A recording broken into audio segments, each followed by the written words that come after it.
한국은 아직도 B급에 지나지 않아 기어오르지 마. 미 매사추세츠 MIT 공과대학 강의실에서 터져나온 이 한마디는 폭발적인 사건의 시작이었습니다. 1965년 전쟁의 폐허 속 60년 전에 한국을 처음 방문했던 MIT 레스터 트로우 교수. 강의장에서 벌어진 대치 상황에 팩트로 세계 각국에서 온 미래 경제 중심에 설 사람들을 일갈시켜버립니다. 과연 이곳에서 어떤 충격적인 일들이 벌어졌던 것인지 오늘 이야기 지금 바로 시작하겠습니다. 미국 매사추세츠 MIT 공과대학에서 군사학과 ROTC 교육을 이수 중인 미국 국적의 얀센 비올라라고 합니다. 저는 아주 훌륭한 미 여장교를 꿈꾸는 학생이에요. 사실 저는 제가 MIT에 입학하기 전까지만 해도 오늘 이야기의 중심이었던 한국에 대해서 깊이 있게 안다거나 관심을 갖는다거나 하는 편은 아니었습니다. 그냥 K-팝이 요즘 전 세계적으로 뜨고 있다더라. 한국 드라마가 재밌대. 정도의 막연한 이미지를 가지고 있었죠.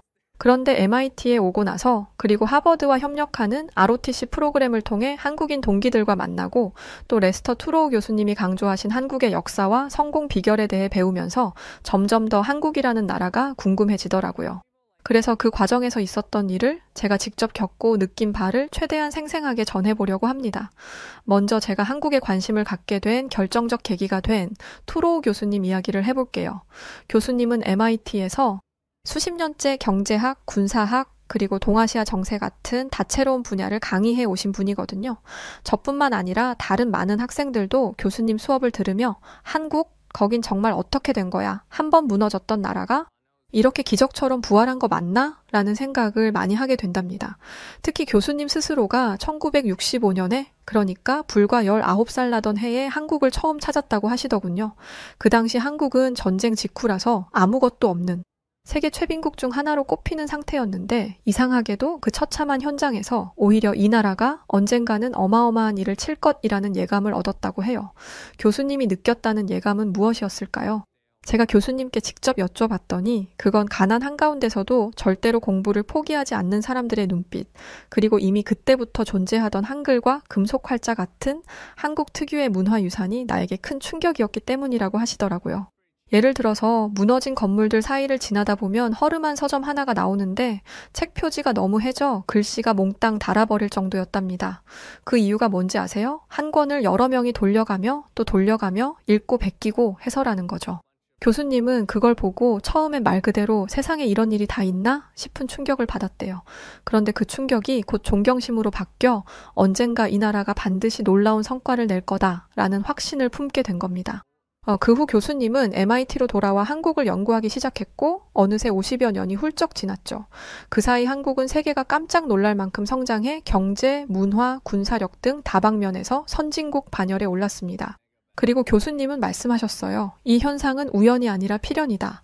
한국은 오래전부터 자기만의 고유한 혁신 DNA를 갖고 있었다. 저는 교수님이 말씀하시는 혁신 DNA가 뭔지 매우 궁금했고 수업과 세미나를 통해 반복적으로 듣다 보니 자연스럽게 제가 완전히 빠져들었달까요? 요약하자면 교수님이 제시하신 한국의 성장 비결은 크게 세 가지였어요. 세계 최초의 금속 활자와 세계 모든 언어를 글로 표현할 수 있다던 한글, 그리고 한국인들이 가난 속에서도 끝끝내 놓지 않았던 교육을 꼽았죠. 물론 다른 여러 이유도 많겠지만 교수님은 이 세 가지가 한국은 이미 전통적으로 혁신을 추구해 왔다는 것을 단적으로 보여주는 사례라고 강조하셨죠. 저도 흥미가 생겨서 조금 깊게 파봤더니 정말 대단하더라고요. 사실 서양에선 구텐베르크가 세계 최초로 금속 활자를 사용해 인쇄술을 완성한 것으로 꽤 오랜 기간 알려져 왔잖아요. 그런데 이미 한국에서는 1377년 직지심체 요절을 금속 활자로 인쇄했고 심지어 그보다 더 앞선 기록으로 1234년에 상정고금 애문이라는 금속 활자본이 있었다고 전해지더군요. 교수님은 이 사실을 처음 알았을 때 도대체 어떻게 된 거지? 내가 알던 역사가 뒤집히네? 라며 엄청난 흥분을 느꼈다고 해요. 더 흥미로운 건 구텐베르크가 나중에 금속 활자 인쇄술을 발전시킬 때 아시아에서 넘어온 기술적 요소를 일부 참조했을 가능성이 충분히 있다는 거예요. 금속 활자라는 건 단순히 책을 좀 더 빨리 찍어낸다 정도로 그치지 않았고 전 세계의 지식혁명과 르네상스를 촉발한 데 사건이잖아요. 그 기술을 한국이 먼저 확립했다는 것 자체가 원래 한국인들에겐 굉장히 정교한 기술력을 발휘하고 또 지식을 널리 전하려는 전통이 있었다는 사실을 증명해 줍니다. 교수님은 이런 부분이 훗날 한국이 반도체나 디스플레이, 전기차 배터리 같은 첨단 분야에서도 초격차를 내는 토대가 되었다고 분석하시죠. 왜냐하면 이미 정교함과 혁신을 문화적 유산으로 지니고 있었기 때문이라는 겁니다. 저도 이걸 들으면서 그래서 최근엔 한국산 반도체나 IT 제품, 또 K-드라마나 K-팝이 전 세계에서 각광받고 있나? 하고 무릎을 탁 쳤어요. 알고 보면 한류라는 것도 단순히 음악이나 춤이 신선해서만이 아니라 이미 세기 전부터 이어온 지식을 전파하고 문화를 공유하려는 오픈 마인드가 저변에 깔려 있었기 때문이라는 것이죠. 그리고 한글 얘기를 빼놓을 수 없죠. 제가 한글을 본격적으로 접한 건 사실 MIT에서 만난 한국인 친구들을 통해서였어요. 한국어가 알파벳보다 훨씬 더 과학적이고 배우기 쉽다며 자부하는 걸 듣고 호기심이 생겨서 어느 날 쉬는 시간에 간단한 한글 자모를 배워봤어요. 그런데 정말 발음 기관을 본떠 만든 자음과 하늘, 땅, 사람이라는 모음의 조합으로 모든 소리를 체계적으로 표현한다는 게 신기하더라고요. 세종대왕이 1443년에 이걸 창제할 때 배우기 쉬워야 하고 백성들이 스스로 배워서 자신의 뜻을 펼칠 수 있어야 한다고 명시했다고 하잖아요. 투로우 교수님은 한글을 단순한 문자 발명 그 이상으로 평가하셨어요. 왜냐하면 문자 시스템 하나가 바뀌면 사회 전체가 지식을 습득하고 소통하는 방식이 획기적으로 변하니까요. 실제로 조선 왕조 시절부터 한국은 한글을 통해 문맹을 빠르게 극복하고 근현대에 접어들어 다른 나라들보다 더 높은 문해율을 달성하는 토대를 마련했죠. 지금은 AI 시대가 오면서 오히려 한글이 컴퓨터가 처리하기에 최적화된 언어로 주목받는 현상도 벌어지고 있어요. 이처럼 500년 전의 과학적 설계가 21세기 최첨단 기술 시대에도 통한다는 게 정말 놀랍지 않나요? 마지막으로 교육열. 이건 한국 하면 떠오르는 대표적 이미지이기도 하죠. 저만 해도 한국인 친구들을 지켜보면 이 사람들은 정말 천성이 공부를 좋아하나? 언제 저렇게 열심히 하지? 라는 생각이 들 때가 많아요. 밤늦게까지 스터디룸에서 머리를 싸매고 오히려 제가 지칠 정도로 치열하게 토론하고 그러면서도 그래야 발전하지 라고 자연스럽게 받아들이더라고요. 투로우 교수님이 과거 1960년대 서울거리에서 봤다는 장면이 딱 그걸 보여줍니다. 무너진 건물들 사이로 폐허가 가득한데도 밤늦도록 촛불 켜놓고 공부하는 학생들이 있었다고 해요. 일단 끼니를 걱정하는 것보다도 자녀 교육이나 자신의 학업을 더 우선시하는 모습은 쉽게 이해가 안 갔지만 그게 지금 한국의 저력을 만들어낸 원동력이 되어준 거죠. 지금 한국은 OECD 국가 중 대학 진학률이 최상위권이고 학업 성취도 역시 상위권에 속해요. 그뿐만 아니라 평생교육 열풍이 일어나서 은퇴한 노인까지도 새 기술을 배우러 다니고 직장인들이 퇴근 후 외국어를 공부하는 광경이 자연스럽다고 합니다. 지식은 부의 핵심이며 실패해도 다시 배워 도전하면 된다는 믿음이 한국인들 사이에 뿌리 박혀 있기 때문이죠. 이게 대체 어디서부터 시작되었느냐 하면 조선시대에는 과거 제도가 있어서 신분과 상관없이 시험을 통해 출세할 수 있었던 전통, 그리고 유교 문화권에서 학문을 매우 숭상하던 풍토가 결합되어 현대에 이르러 더욱 폭발적으로 드러났다고 하더군요. 결국 한국이 지금의 세계에서 가장 우수한 국가로 칭송받고 있는 이유가 되었을 겁니다. 미국인인 제 시선에서도 한국은 고작해야 5천만 인구로 수억 명 인구를 가진 나라들을 상대로 전혀 뒤지지 않으니까요. 경제력, 세계에서 손에 꼽히고 군사력, 이 역시 세계에서 5손가락에 들죠. 문화산업, 거의 세계 최강 수준이죠. 기술력은 또 어떻나요? 한국을 가본 사람들은 다들 유럽국보다 100년은 앞선 미래도시다라고 할 정도죠. 한국의 노래들이 세계에 울려 퍼지고 한국의 배우들이 할리우드에 등장하는 것도 모자라 세계 최고의 사람들을 꼽는 시상식에서도 한국인들을 지금 우리는 TV에서 아주 쉽게 찾아볼 수 있어요. 그런데요, 저야 교수님의 영향으로 한국에 대해 깊게 팠다가 한국의 저력을 뒤늦게 알게 된 것이지만 미국에는 아직도 이런 한국의 힘에 대해서 모르는 사람들이 많답니다. 제가 한국을 파기 전의 모습처럼 말이죠. 그런데 어느 날 한국에 대해 무지했던 세계 각국의 유학생들이 이 한국으로 인해서 아주 충격을 받게 되는 사건이 하나 있었습니다. 그 발단은 바로 한국을 경쟁국도 아닌 자신들의 아래라고 보는 일본 학생들 때문이었어요. 저를 포함한 각국의 유학생과 ROTC 학생들은 동북아 정세와 관련한 강의를 듣게 되었습니다. 러시아가 우크라이나를 침공하고 중국이 대만을 압박하며 한밀 3국이 군사협력을 더욱 강화해야 하는 상황이 전개되고 있었거든요. 투로우 교수님께서는 한국, 미국, 일본은 과거에 얽힌 갈등이 많았음에도 지금은 협력을 논의하고 있다. 이건 굉장히 흥미로운 현상이라고 하셨는데 사실 일본이 과거 한국을 식민 지배했고 미국에게 원자폭탄까지 맞으며 패망한 역사가 있으니까 세 나라가 단순히 우리는 동맹하며 뭉치기엔 참 묘한 부분이 많다는 겁니다. 그러면서 교수님이 이 문제에 대해 자유롭게 의견을 내보라고 하셨는데 그때 손을 든 게 코바야시 료타로라는 일본인 유학생이었어요. 료타로는 일본에서 꽤 유명한 집안 출신이라나 화족 계열이라나 하는 소문이 돌았고 실제로 얌전한 말투지만 어딘가 모르게 은근히 자신이 우월하다고 여기는 태도가 느껴졌습니다. 그래도 저는 일본도 세계 3위 경제대국이니 자부심이 있을 수 있지 정도로 넘겼고 그때까진 별 문제 없었죠. 문제는 료타로가 입을 열자마자 왜 한국 따위를 일본, 미국 동맹에 끼워주느냐, 급도 안 맞는데 라는 식의 발언을 했다는 거예요. 그걸 듣자마자 강의실 분위기가 확 싸해졌죠. 한국은 B급 국가에 불과하고 굳이 필요 없다라고 하는데 거기에 대고 투로우 교수님이 바로 그건 완전히 잘못된 편견이라고 받아쳤습니다. 한국은 군사력 6위, 경제력 10위, 첨단 산업 및 문화 파워까지 갖춘 강국이다. B급은커녕 S급 파트너라는 말이 떨어지자 료타로 얼굴이 살짝 붉어지더니 그래도 기어이 한국은 졸부 수준이고 미국과 과거에 제대로 맞붙은 적도 없잖냐고 우기는 거예요. 솔직히 저도 황당해서 에이, 저 친구 대체 왜 저러지? 생각이 들었지만 그 다음 전개가 훨씬 더 기막혔습니다. 료타로가 일본은 2차 세계대전 때 그 유명한 카미카제 특공대를 앞세워 미군을 공포에 떨게 했다. 신의 가호가 있었기에 가능했다. 라고 자랑스럽게 말하기 시작했거든요. 저 같은 미국인에게 카미카제 특공대는 이성을 잃은 자살 특공대라는 인식이 강한데 리오타로는 무슨 순교자라도 된 양 찬양을 하는 거예요.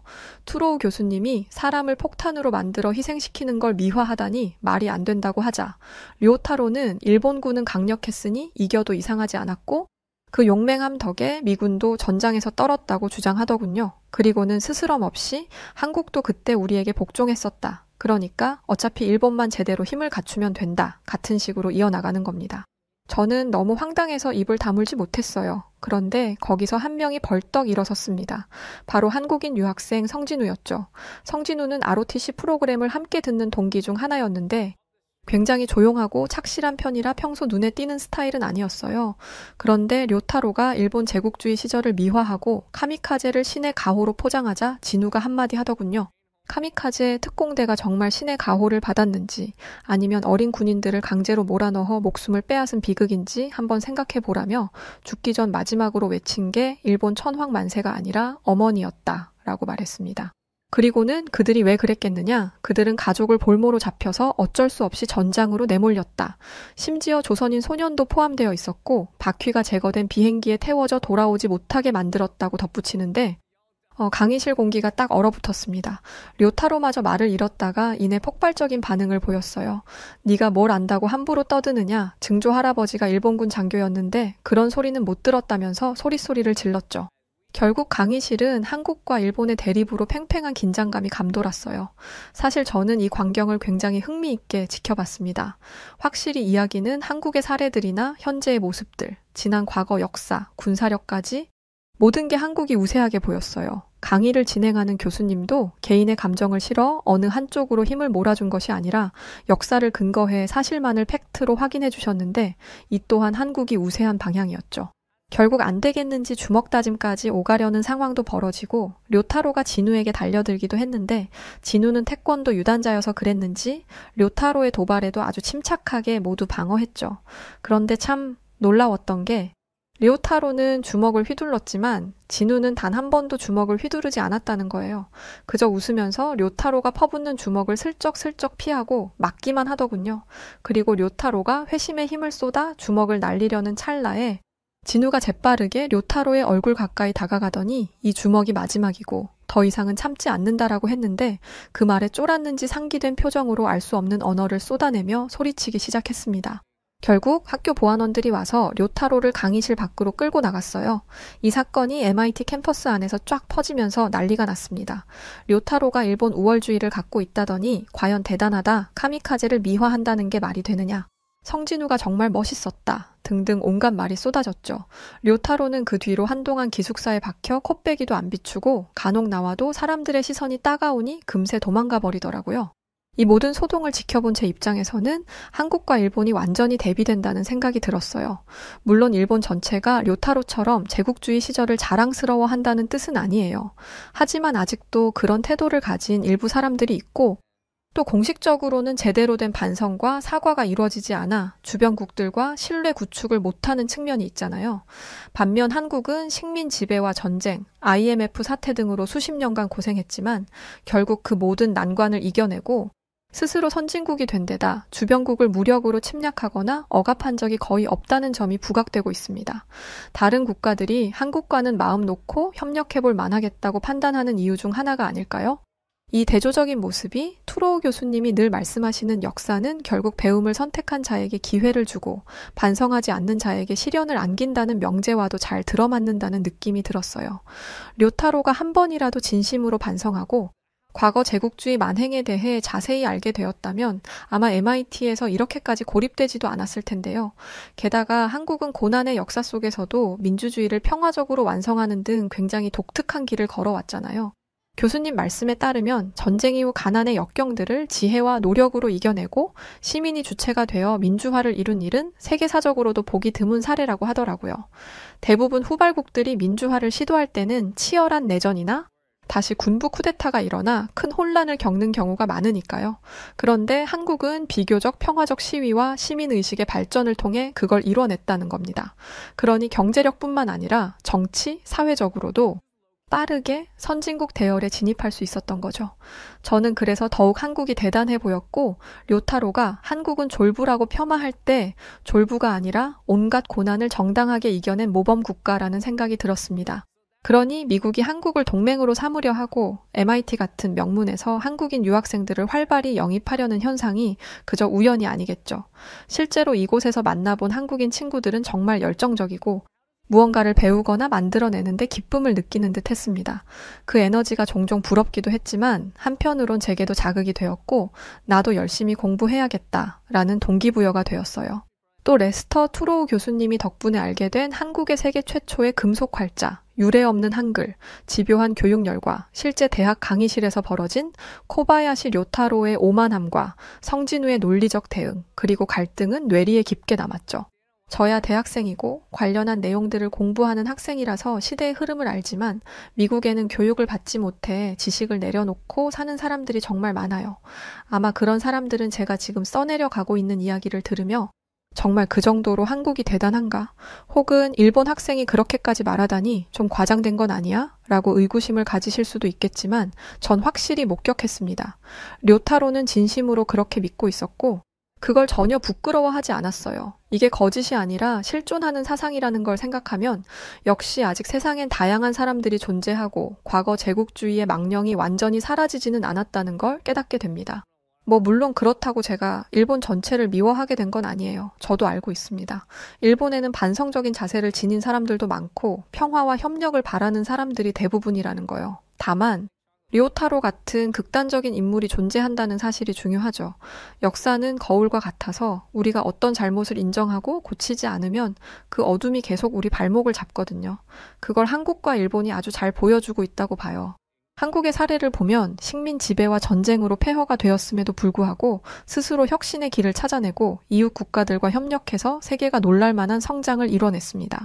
반면 반성을 거부하는 사람은 카미카제는 신성했다라는 식의 허무맹랑한 이야기에 갇혀 미래를 제대로 보지 못하죠. 투로우 교수님께서 종종 하시는 말씀 중에 이런 게 있어요.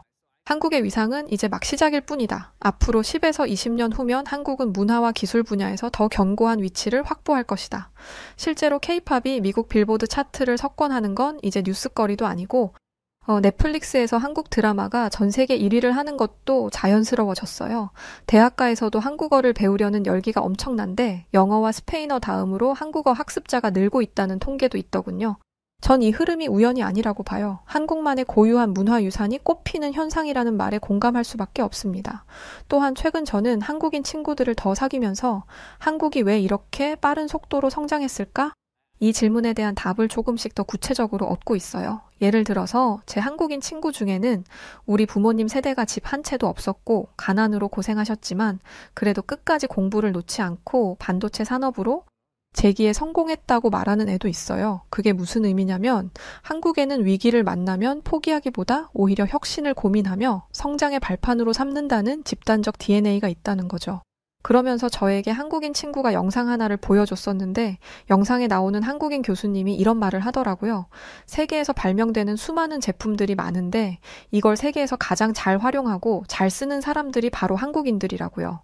왜냐하면 한국인들은 뭐든지 성미가 급해서 빠르게 하는 것을 좋아하다 보니 발명된 수많은 제품들이 더디거나 그 능력을 제대로 보여주지 않으면 그걸 개조해서 원래 능력의 100%를 뛰어넘는 120%를 사용한다는 거였죠.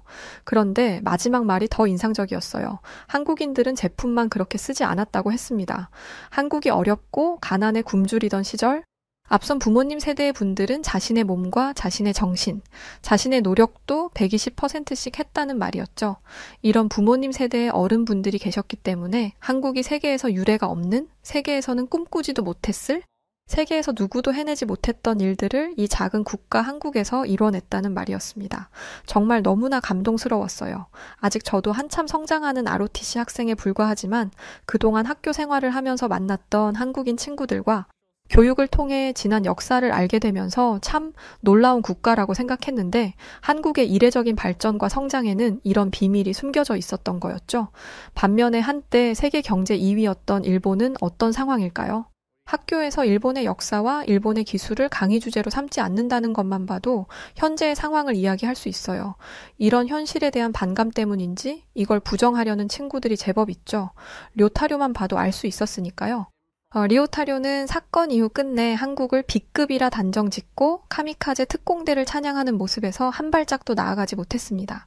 그 결과는 참혹했죠. 주위 사람들의 눈총을 받고 결국 자취를 감추었으니까요. 이걸 보면 단순히 누가 옳다, 그르다의 문제를 떠나 결국 세상 흐름을 모르면 도태되는구나 하는 사실을 새삼 깨닫게 됩니다.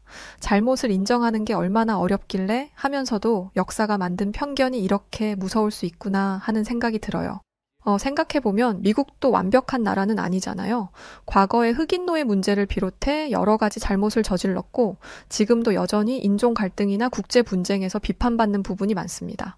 저는 그럴수록 우리가 어느 쪽이든 잘못을 저질렀다면 반성하고 한국처럼 끊임없이 배움을 추구해야 하지 않을까 하고 생각해요. 물론 한국이라고 모든 게 완벽하진 않겠지만 적어도 역경 속에서도 길을 찾고 민주주의와 기술 발전을 동시에 이룩한 나라라는 점에서 배울 점이 많으니까요. 시간이 흐르고 저는 ROTC를 졸업해 미 여군으로서의 길을 가고자 했는데 뜻하지 않은 사고를 당해 지금은 작은 카페를 하나 운영하며 평범하게 살고 있어요. 마트에 갔는데 술에 취한 취객이 차를 몰고 마트 안까지 돌진했었습니다. 근데 하필이면 제가 있던 곳으로 차가 밀고 들어와서 다리를 크게 다치게 되었습니다. 당시에는 너무 당황하고 놀라서 아무 생각이 안 들었었는데 병원에서 칭칭 감긴 다리를 보며 크게 좌절했던 기억이 생생합니다. 당시에 진짜 얼마나 많이 울었는지 몰라요. 그런데 그런 저를 위로해주고 병원에 찾아와 도와줬던 사람들이 대학 시절 친하게 지내던 한국인 친구들이었어요. 힘내라며 항상 응원해주고 위로하며 슬퍼하기보다 즐겁고 유쾌한 이야기들을 전해주면서 항상 웃음을 만들어주던 친구들이에요. 그리고 사실 굉장히 믿기 힘든 일이 하나 있었는데요. 바로 제가 지금 운영하는 이 카페에 한국인 친구들이 만들어준 메뉴가 하나 있는데 이 덕분에 저희 카페가 불야성을 이룬다는 사실이었어요. 제가 카페를 오픈하고 친구들이 하나같이 몰려와 축하의 인사를 해줬는데 한 친구가 한참 메뉴를 들여다보더니 자기 가방에서 뭔가 하나를 꺼내 저에게 주더라고요. 길쭉하고 노란 스틱이었는데 그게 바로 한국의 커피 믹스라는 것이었어요. 그걸 전해준 친구는 김수지라는 친구였는데 수지가 저에게 그랬었어요. 이거 지금 내가 하나 타줄 테니까 마셔보고 어떤지 알려줘. 처음에는 무슨 맛이 나려나 싶어서 별 생각 없이 타서 마셔봤는데 제가 미국에 태어나서 한 번도 맛보지 못했던 커피의 맛이었어요. 엄청 달콤하고 고소한 향도 나면서 계속 마시고 싶게 되는 그런 맛이었죠. 우리 미국에서 팔던 라떼와는 전혀 다른 거였어요. 그 이후에 친구들과 이와 비슷한 맛을 내기 위해서 커피가루와 설탕, 프림들을 적절하게 배합했었고 실제 커피 믹스와는 맛이 완벽하게 똑같지는 않지만 아주 달콤한 커피를 만들어낼 수 있었습니다. 그래서 그걸 제가 코리 믹스라는 이름으로 지었거든요. 코리아의 코리와 커피 믹스의 믹스를 붙여서 만들었는데 처음에는 하루에 한 잔도 팔리지 않아서 손님이 뜸하던 날 제가 마시려고 한 잔을 타서 앉아 있었는데 한 손님이 들어와서는 제가 마시는 걸 보고 제가 마시던 걸 마시고 싶다고 하셨었죠. 그래서 제가 메뉴에 있는 코리믹스가 이것이라고 말해줬더니 한 잔 드시고 정말 깜짝 놀라며 너무 맛있다고 하셨던 게 바로 시작이었어요. 이후에 저희 카페에서 가장 많이 팔리고 가장 많이 찾는 것이 바로 코리믹스입니다.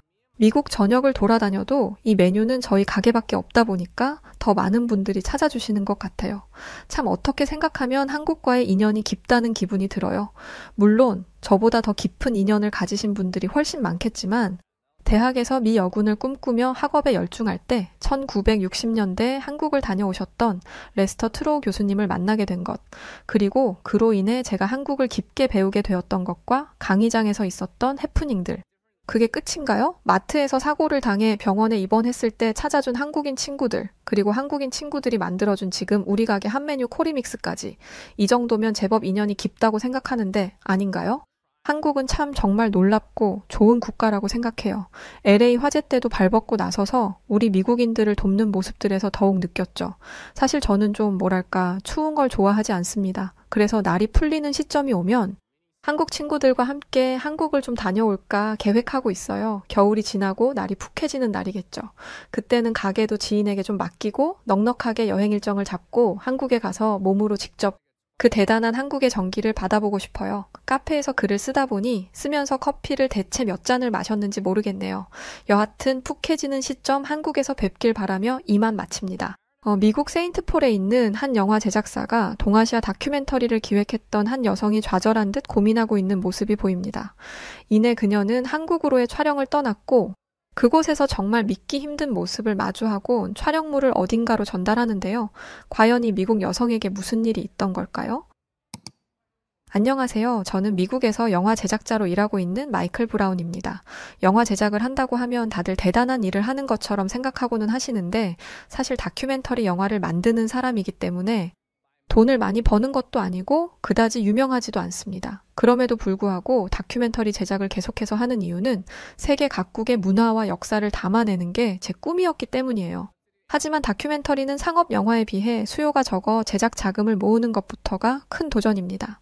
더군다나 제가 있는 제작사가 큰 엔터 기업도 아니었기에 영화 한 편 만드는 것이 정말 쉽지 않은 일입니다. 당시에 저는 동아시아 국가들의 환경 문제를 다루는 영화를 제작하고 있었습니다. 제가 미국인이라서 그런 건지 사실 유럽 국가들의 환경 문제를 다루려 했는데 주변 반대가 심했거든요. 그래서 제 의지와 조금 다르게 유럽국이 아닌 동아시아 국가들을 다루게 되었고 당연하게도 동아시아 하면 떠오르는 한국, 중국, 일본 이 세 개 나라에 대해서 제작하고 있었어요. 하지만 제작비 부족으로 끝까지 다큐멘터리를 찍을 수 있을지 고민이 많던 시기였습니다. 그러나 죽으란 법 없다더니 저에게 빛과 같은 존재가 눈앞에 나타났었습니다. 바로 중국에서 온 국제영화 기획자 펑쇠렌이었죠. 펑쇠렌은 이런 제 다큐멘터리에 관심이 많았습니다. 당시 한국 환경을 다루고 있었는데 제 다큐멘터리를 중국에서 소개하고 싶다고 하더라고요. 사실 처음에는 의아했습니다. 보통 자신이 속한 아시아국의 환경 문제를 다루는 건데 과연 중국에서 관심을 받을 수 있을까 하는 의구심이 들었었거든요. 하지만 제게 선택의 여지는 없었습니다. 제작비 한 푼이 귀했거든요. 그리고 펑쇠렌과 대화하다 보니 중국에 대한 선입견도 조금 깨지더라고요.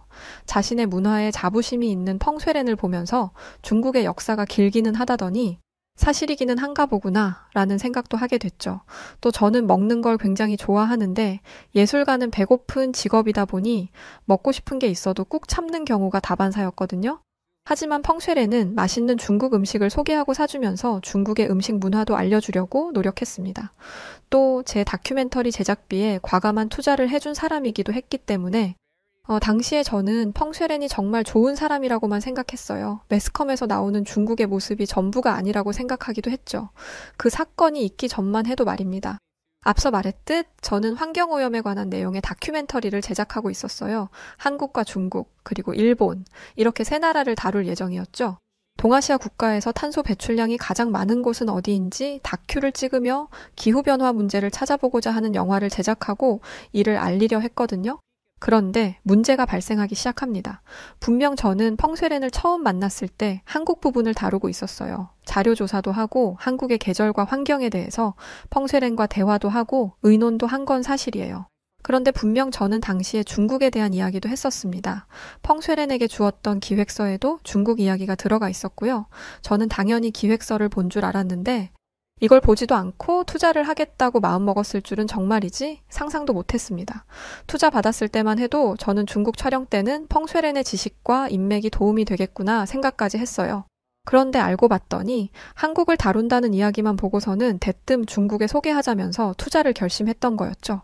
펑쇠렌을 처음 만났을 때 당시 한국을 다루고 있긴 했지만 이미 한국의 사계절과 한국의 환경 오염에 대한 대처 방식, 한국인들의 환경 오염에 대한 지식과 이해 정도까지 모두 조사와 촬영이 거의 끝날 무렵이어서 저는 아무렇지 않게 중국의 환경 문제를 다루자고 제안했던 건데 펑쇠렌은 그런 저를 두고 갑자기 사기꾼 취급하면서 몰아가기 시작한 겁니다.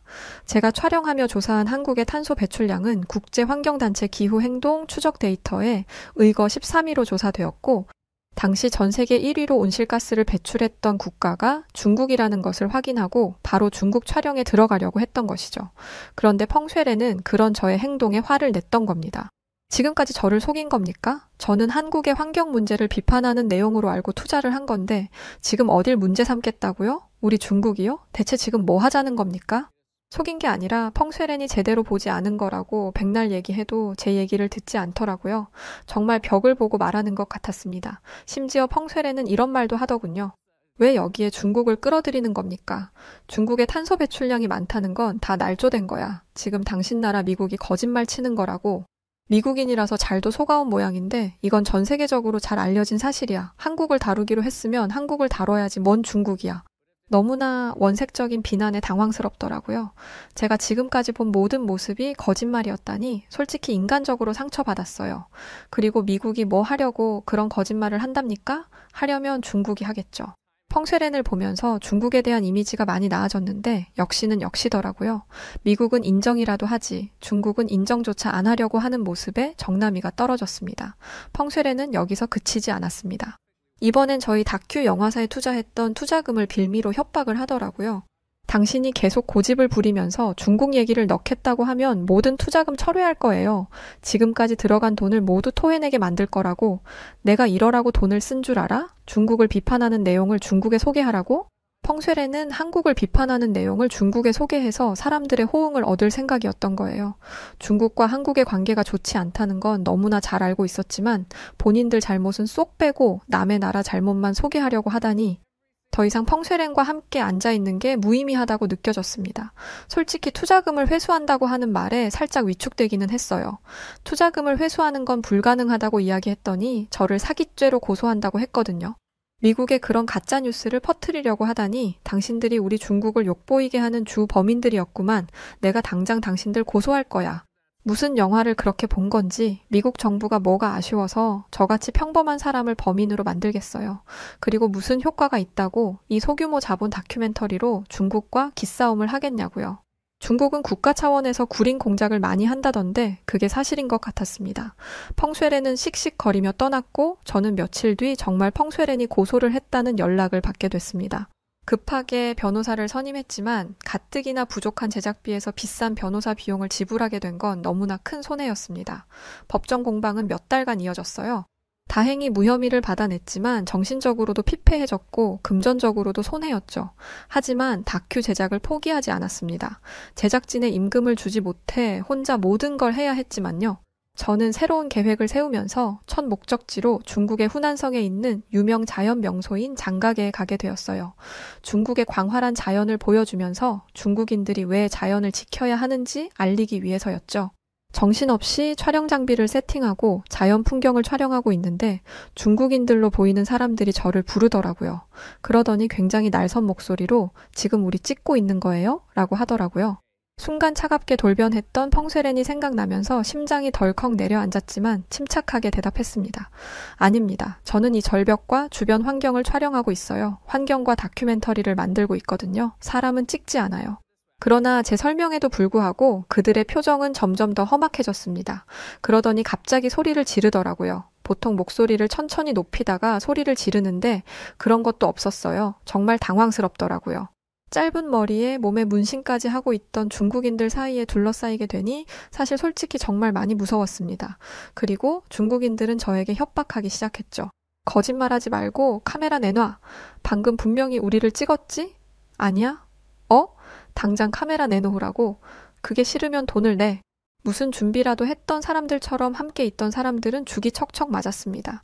영어까지 잘 구사하는 사람까지 있던 걸 봐서는 중국을 찾은 해외 관광객들을 상대로 이런 일들을 종종 벌이는 것 같았어요.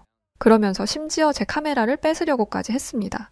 공격적으로 손을 뻗어 제 카메라를 빼앗으려 하길래 저는 본능적으로 카메라를 감싸 안았습니다. 그러나 여러 명이 저를 잡고 흔드는 바람에 결국 카메라를 놓쳤고 카메라가 언덕 밑으로 빠르게 굴러 떨어지면서 카메라는 산산이 조각나고 말았어요. 급하게 내려가서 카메라를 주워 담았는데 중국인들은 미안한 기색 하나 없이 제게 와서는 당장 카메라와 돈을 내놓으라는 말만 하더라고요. 그 카메라는 제가 가진 거의 모든 걸 팔아 마련한 것이었어요. 그리고 지금까지 촬영한 모든 영상이 담겨 있었습니다. SD카드는 어떻게든 건질 수 있을지 모르지만 카메라 자체가 완전히 망가져 버렸다는 사실에 엄청난 좌절감을 느꼈어요. 저는 중국인들에게 따져 물었습니다. 카메라가 이 지경이 됐는데도 내놓으라는 말이 나와요? 대체 뭘 보여달라는 거예요? 라고 외치자 중국인들은 카메라가 부서져도 메모리는 남는 거 다 알고 있어. 당장 내놔. 그게 아니면 돈을 내던지. 저는 제가 모든 걸 팔아 마련한 제 카메라가 부서진 탓인지 저도 모르게 더 이상 참을 수 없었는지 무서움도 잊은 채 중국인 무리를 향해 거칠게 소리쳤습니다. 내가 내 카메라로 촬영을 하는데 무슨 상관입니까? 그리고 여기는 공공장소예요. 내 권리를 당신들이 뭔데 뺏으려고 난리야. 그리고 사람 찍지 않았다고 말했잖아. 당신들이 예의 바르게 부탁했으면 그냥 보여줬을 거야. 그런데 당신들은 어떻게 했어? 대뜸 화를 내더니 나를 공격했잖아. 중국인들은 제 말을 듣고도 비아냥거렸습니다. 아니 우리가 화를 내긴 뭘 내? 그냥 중국인이라 목소리가 좀 큰 것뿐인데? 그리고 떳떳하면 아무리 큰 소리를 냈어도 보여주면 될 일 아니야? 보여주기 싫음 돈을 내라니까 돈도 없고 하여튼 미국 양키 놈들은 간이 콩알만 해서 별것도 아닌 거에 놀란다니까? 이렇게 말하면서 낄낄거리기도 하더라고요. 저는 자유국가 미국인이라는 것을 강조했어요. 저는 미국인이에요. 자유국가는 누구도 개인의 권리를 침해하지 않아요. 자유를 무시하는 행동은 공산국가인 중국인들에게나 가서 하세요. 공산국가라는 말이 나오자마자 역대급으로 성질을 내더라고요. 야, 너 우리가 누군지 알아? 이게 감히 지금 뭐라는 거야? 아니 공산국가를 공산국가라고 말한 것뿐인데 왜들 저렇게 화를 내는지 당황스럽더군요. 분위기는 점점 더 험악해졌고 당장이라도 저에게 달려들 기세로 중국인들은 저를 둘러싸기 시작했어요. 그런데 그때였습니다. 그 중국인들이 저에게 화를 내며 점점 압박해오던 순간 누군가가 저와 중국인 무리의 사이를 가로막은 것이었죠. 이보세요. 여성을 두고 뭐 하는 겁니까? 진정들 하세요. 그리고 여긴 공공장소이고 사람들도 오가는 곳이라고요. 제 앞에 서서 중국말로 이야기하는 사람이 처음에 저는 다른 중국인인 줄 알았어요. 하지만 저를 겁박하던 중국인 무리가 그 사람에게 감히 한국인 주제에 우리 하는 일에 끼어들어? 라고 말했던 터에 한국인인 걸 알게 되었어요. 한국인들은 5분이 계셨는데 모두 저를 자신들의 뒤로 숨기고 저를 보호하려고 했습니다. 그러면서 중국인 무리에게 이렇게 이야기했죠. 무슨 상황인지 다 지켜봤습니다. 여러분은 이분에게 무리한 요구를 했어요. 그리고 누군가가 경찰에 신고를 했다고 합니다. 이제 경찰이 올 건데 이런 모습을 보여줄 건가요? 진정하시는 게 여러분에게도 좋을 텐데요. 한국인의 강단 있는 목소리를 들은 중국인들은 이제야 조금 주춤하더라고요. 그러면서도 끝까지 억지 주장을 놓치지 않았습니다. 우리가 뭘 잘못했는데 우리를 찍었으니까 카메라 달라고 한 건데 그게 뭔 죄야. 그리고 우리가 보고 싶다고 하면 보여줘야지 돈을 내던가. 그리고 고작 한국인 주제에 지금 여기서 우리에게 해보잔 거야? 경악을 금치 못하겠더라고요. 이런 식의 권위주의적 태도가 21세기, 그것도 이런 현대사회에서 존재한다는 게요. 한국인들은 이미 예상했었는지 어이없어 하는 표정을 지으며 대꾸했습니다. 중국인들이 뭘 알겠냐마는 미국이나 한국과 같은 민주주의 국가에서는 모든 사람이 평등합니다. 부자이든 권력자이든 사람을 함부로 무시할 수는 없어요. 그때 마침 중국 경찰들이 도착했습니다. 그런데 정말 어이없게도 경찰이 오자마자 태도를 싹 바꾸더라고요. 그러면서 저 외국인이 우리 중국인들을 허락도 없이 촬영했다며 저희를 손가락질하기 시작했습니다.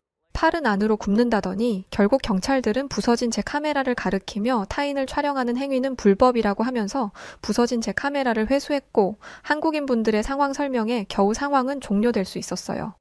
그렇게 경찰과 중국인들은 자리를 떠났는데 먼 중국까지 와서 촬영했던 장비는 잃게 되고 무엇보다 그동안 애써 담아왔던 데이터를 모두 잃어버리게 돼서 정말 멍하니 하늘만 보고 있었습니다.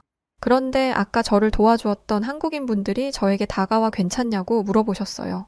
저는 그제야 정신을 차리고 도와주셔서 감사하다는 말을 거듭해서 전했죠. 그러자 한국인 분들은 괜찮다고 말하며 오히려 저를 안심시키시더라고요. 그러더니 제 손에 카메라 SD 카드를 쥐어주었습니다. 그리곤 제가 사는 미국의 주소를 알려달라고 하더군요.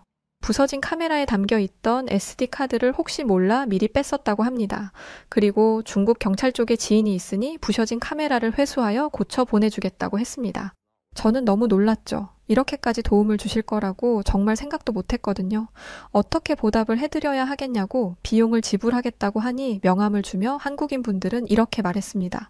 아까 다큐멘터리를 찍는다는 얘기를 언뜻 들었어요. 그리고 이런 촬영을 하러 오는데 혼자, 그것도 카메라 하나 달랑 들고 왔다는 건 예산이 넉넉지 않다는 것 같은데 제 예상이 틀렸나요? 저는 엄청난 통찰력에 깜짝 놀랐습니다. 분명 관련된 일을 하는 사람이라고 생각했죠. 그런데 실제로 알고 보니 일행 중 한 분이 한국 방송국에서 근무하다 퇴직하고 친구들과 여행을 왔던 거였어요. 그날 이후 저는 다시 제가 살던 미국으로 돌아왔었습니다. 다행히 한국인 분들이 손에 쥐어준 SD카드가 있던 터에 다큐에 들어갈 일부 영상들은 보존되었었죠. 그리고 얼마 뒤 정말 그때 만난 한국인 분들이 수리한 제 카메라를 제가 사는 곳으로 보내주었습니다. 이 얼마나 감사한 일인가요? 세계 어느 국가의 사람들도 이렇게 타인을 도와주지 못할 겁니다. 이렇게 감사한 일을 겪었음에도 사실 저는 그 이후로 기획했던 다큐멘터리 촬영을 할 수가 없었어요. 다시 중국으로 건너갈 자신도 없었고 무엇보다 자금 확보가 되지 않아 예산이 없었습니다. 그렇게 시간은 흐르고 어느 날이었습니다. 미국 CNN에서 기자로 근무하고 있던 친구가 최근 전에 대학에서 만났던 한국인 친구가 미국으로 왔고 저녁 식사 초대를 받았는데 같이 가자고 했었어요. 한국인이라 제가 큰 도움을 받았던 국가의 사람들이 떠올랐습니다. 당연히 저는 그 제안에 응했고 함께 저녁 식사 자리에 참석하게 되었습니다. 그곳에는 CNN에서 기자로 활동하는 미국인들과 한국인들로 보이는 몇몇 분들이 계셨어요. 그분들은 저를 반갑게 맞아주었고 인사를 나누며 저희는 맛있는 저녁 식사를 할 수 있었어요. 그런데 그곳에서 저는 정말 아주 놀랍고 재밌는 광경을 목격하게 되었었습니다. 식사를 맛있게 하고 먹었던 음식을 치우는데 미국은 음식물 쓰레기와 일반 쓰레기를 구분하지 않고 버리거든요. 그런데 그렇게 음식물과 일반 쓰레기를 함께 치우는 모습을 보던 한 한국인이 지인에게 그 모습을 보며 혀를 끌끌 찼습니다. 아니, 미국에서 쓰레기 버릴 때마다 양심에 찔리네. 너는 안 그래? 그러자 한 한국인분이 고개를 끄덕이더라고요. 나도 그래. 여기서 10년을 넘게 살았는데도 익숙해지지가 않네. 그런데 뭐 어쩌겠어. 내가 분리수거를 한다고 해도 바뀌는 게 없을 텐데 여긴 미국이잖아. 맞아. 한국에서는 이렇게 버렸다간 난리가 날 텐데. 이런 상황과 대화들을 지켜보던 저는 의아했죠. 쓰레기? 분리수거? 대체 이게 무슨 말인지. 여하튼 이 얘기를 들으니 환경 다큐멘터리를 만들던 제 귀가 쫑긋해지더군요. 무슨 얘기를 하는 건지 묻자 두 사람은 한국의 분리수거 시스템에 대해 설명해 주었습니다. 저는 분리수거 시스템을 언뜻 알고만 있었지 자세히는 몰랐어요. 그런데 한국은 이 분리수거를 굉장히 철저하게 지키더라고요. 일반 쓰레기와 음식물 쓰레기를 구분해서 버리는 건 기본이고 음식물 쓰레기 중에서도 버릴 수 있는 것, 버릴 수 없는 것이 정해져 있었어요. 얘기를 듣는데 듣는 것만으로도 뭔가 복잡하게 느껴지고 플라스틱, 깡통, 비닐, 음식물, 일반 쓰레기 등등 머리가 아프더라고요. 솔직히 미국은 그런 거 없어요. 일반 쓰레기든 음식물이든 그냥 다 같이 버려버립니다. 그래서 쓰레기장 주변에 온갖 벌레들이 들끓기도 하고 길고양이들이 기웃대거나 냄새도 심하게 납니다. 설마 이걸 다 기억하시는 거예요? 라고 물으니 두 분은 그걸 말이라고 하냐? 라는 눈빛으로 저를 쳐다보았습니다.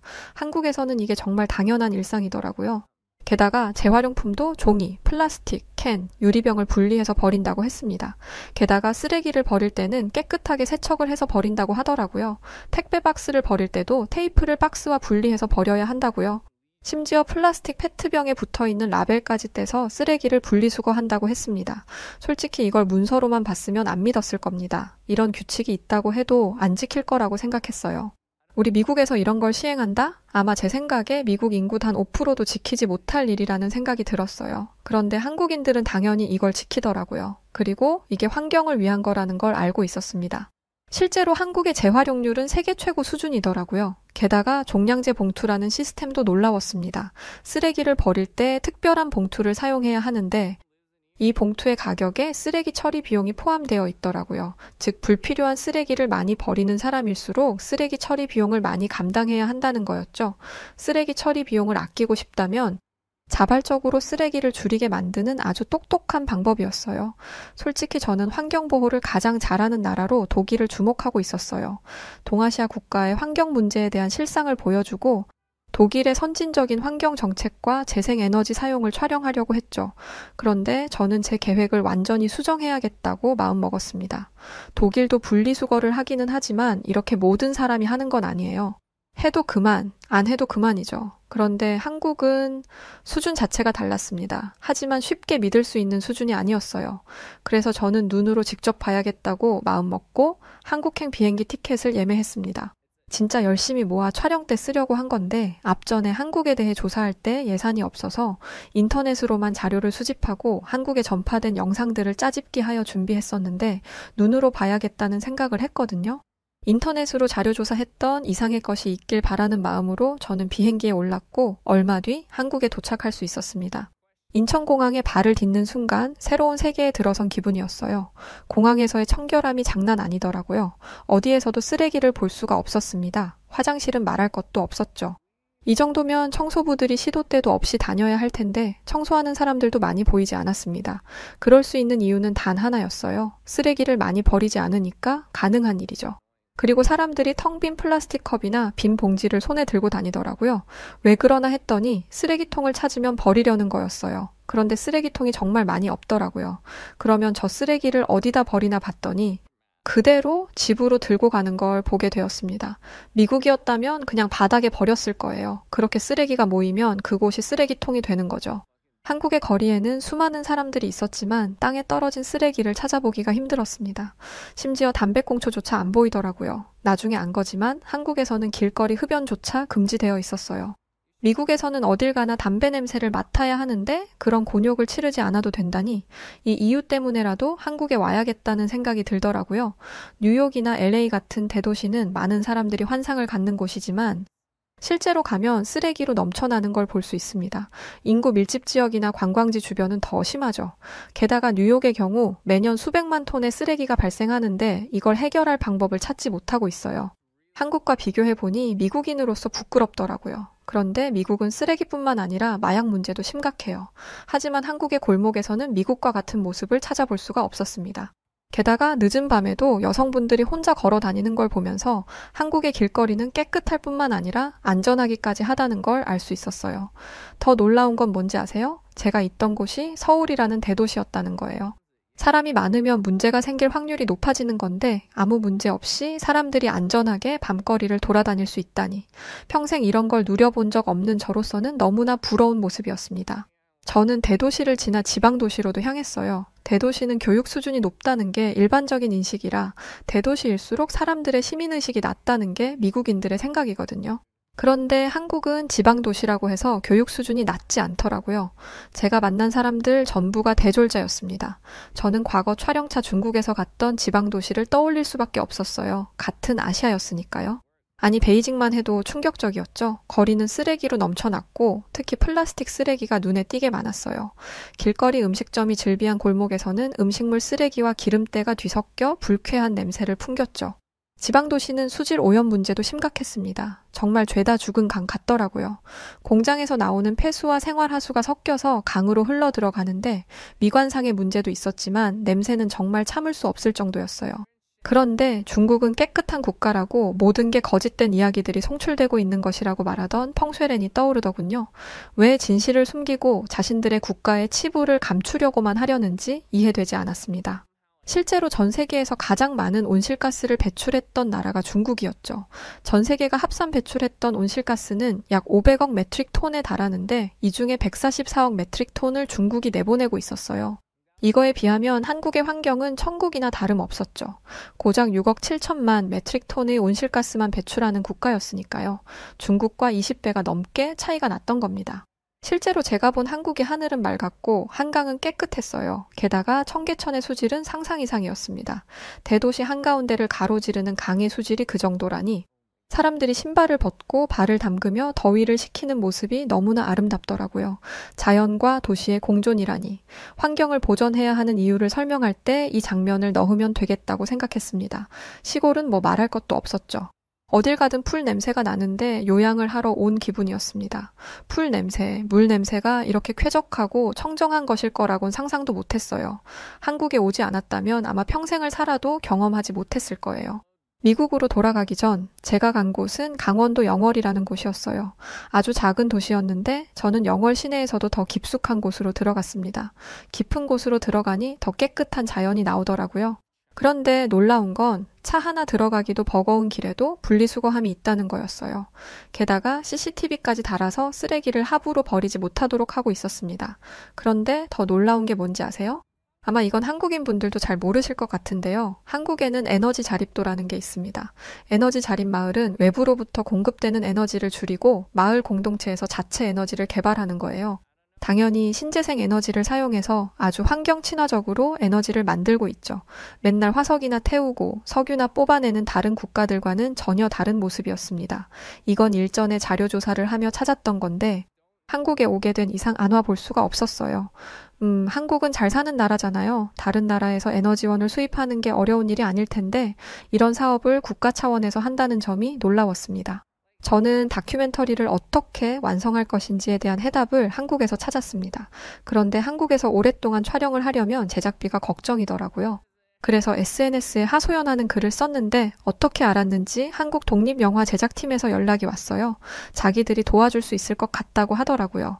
저는 그분들의 도움을 받아 사무실에서 숙식을 해결하며 촬영을 이어왔습니다. 그런데 제작팀이 엄청난 소식을 물고 왔어요. 바로 한국인 투자자가 저희 다큐멘터리에 자본을 댄다는 거였습니다. 그런데 말이 투자지? 이거는 후원이나 다름없어요. 다큐멘터리 영화로 수익을 기대한다는 게 말이 안 되니까요. 제가 이런 말을 하면 안 되지만 왜 투자를 하는 건지 궁금했습니다. 그 투자자분은 이런 내용이 세계에 알려져서 많은 나라들이 환경 보전의 필요성을 깨닫길 바란다고 하셨어요. 그러면서 덧붙인 말이 굉장히 멋있었는데요. 그분은 한국인이 투자했다고 해서 한국이 과하게 드러나지 않아도 괜찮습니다. 있는 그대로 제작해주세요. 한국의 위상이 드높아지는 것도 자랑스러운 일이지만 거짓이 있어서는 안 된다고 생각해요. 라고 말씀하셨어요. 지난날 누구와 너무나 다르더라고요. 저는 한국의 도움으로 환경 다큐를 완성해서 환경보호단체에 보냈습니다. 그런데 이 소식을 어떻게 알았는지 펑쉐렌에게서 문자가 왔었어요. 아니 기어코 중국 이야기를 넣었어? 이 영화가 대중에게 공개되면 중국 동포들이 널 가만두지 않을 거야. 지금이라도 중국 내용을 삭제한다면 너그럽게 넘어가겠어. 그러니 빨리 중단해. 여전히 자신이 대단한 사람인 양, 윗사람인 양 구는데 그냥 무시해버렸습니다. 어디 한번 해보라죠. 제가 이런 것도 각오하지 않고 다큐멘터리를 만들었을까요? 그리고 이제는 제게도 든든한 한국인 동료들이 생겼습니다. 그래서 더 이상 두렵지 않아요. 제가 만든 다큐멘터리가 언제 대중분들에게 공개될지는 모르겠지만 그날이 오면 꼭 한국인 여러분들에게도 공유하도록 하겠습니다. 그리고 한국인 여러분들 정말 감사합니다. 네, 오늘 사연 여기까지인데요. 저도 한국 사람이라 저희는 분리수거 이런 게 그냥 당연한 거라고 생각하고 있었는데 다른 나라는 아예 안 하고 있던 거였네요. 그러면서 무슨 환경 운운하는 건지 제발 우리 대한민국의 환경 시스템을 도입하셔서 전 세계가 다 같이 환경에 앞장섰으면 좋겠습니다. 자, 그럼 오늘 사연 어떻게 들으셨나요? 사연이 재밌으셨다면 구독과 좋아요 부탁드리고 그럼 지금까지 사연을 전해드렸던 여우튜브 송은지였습니다. 영상 끝까지 시청해주신 모든 분들 고맙습니다. 그리고 우리 구독자분들 모두 감사하고 사랑합니다. 당신만의 여우튜브